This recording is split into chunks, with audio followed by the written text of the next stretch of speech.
ยฟังอายสาก่อนนิยามของคำว่าฮักบ่แม่นแค่ความฝันมันต้องใช้เวลา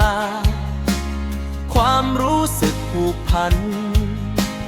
ความเชื่อความไว้ใจต้องมีให้กันและกันบ่แม่นอยากได้ก็ได้ดอกนางหักแท้มันมีเส้นทางให้เจ้าเดินไปเบิ่ง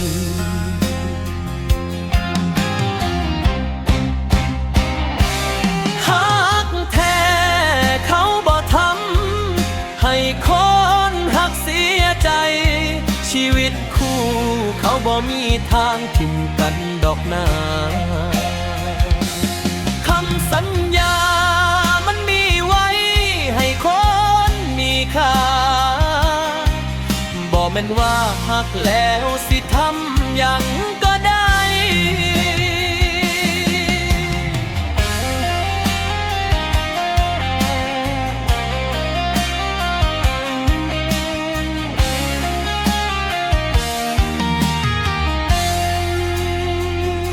อย่าเห็นว่าอายหักเจ้าหลายแล้วสิเอาแต่ใจ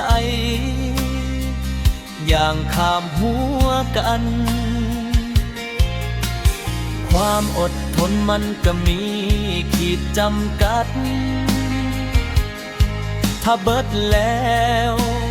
มันก็เจ็บฝังใจ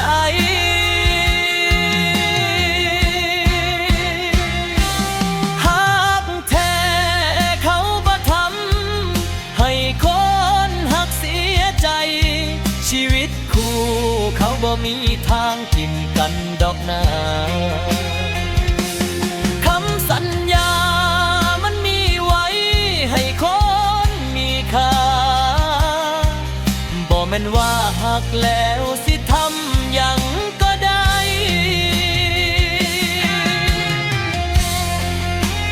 ให้เจ้าจำไว้เด้อ